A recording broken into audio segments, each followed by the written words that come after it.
Today I'll be showing you how to make Kenyan nderema, aka vine spinach or Malabar spinach, and it's going to be very easy to prepare, and the outcome is going to be mouth-watering, flavorful nderema stew.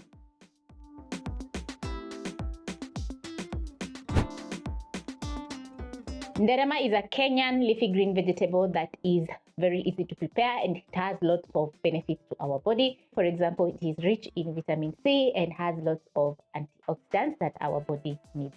It improves our immune system and also our gut health because it has lots of fiber. So let's get straight into cooking. So over here I have a bunch of nderema which I've cleaned, ready for cooking, and also I've prepped up some onion, tomatoes, and I have some milk and salt, which makes this recipe very simple. So I'm going to grab myself a pan for cooking my delicious nderema, and over medium flame I'm going to place my pan and add in 2 teaspoons of cooking oil. Once your cooking oil is ready, you're going to add in 1 large onion, and then you're going to saute the onions until they have a nice golden brown color.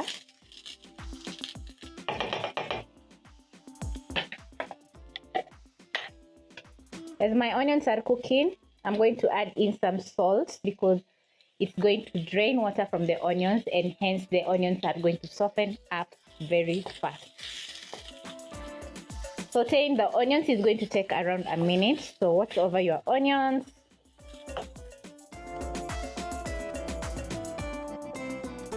Once you notice your onions browning just like this, you're going to add in tomato and your nderema.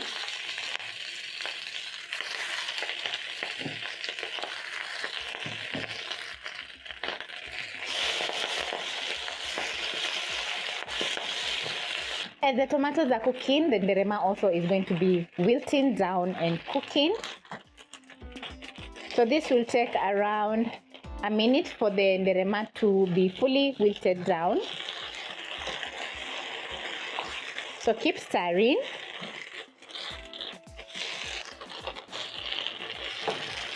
I'm going to add in some extra salt to fully season my nderema, and as you can see, my nderema has wilted down fully.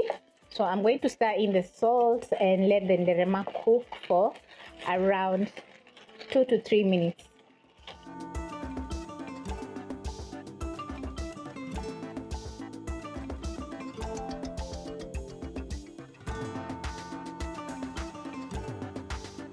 After 2 minutes, you'll notice that your nderema is still wilting down and softening up. So you're going to cook for another 1 to 2 minutes until the nderema is fully wilted down and fully cooked. It already looks very delicious.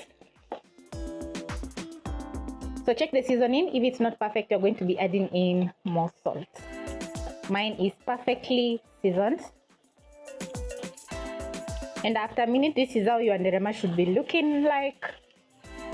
So I'm going to add in a 1/4 cup of milk. That is around 2 tablespoons of milk, and then I'm going to stir in the milk into the nderema. And wow, just look at this. The nderema is looking very nice and creamy and delicious. It has taken me around 8 minutes to prepare, including the prep time for my onions and tomatoes. And as you can see, the nderema has turned out delicious. It's looking, it's just looking very yummy. So thank you so much for watching, and I hope you'll be trying out this easy recipe, which needs very few ingredients, and the outcome is absolutely delicious as always.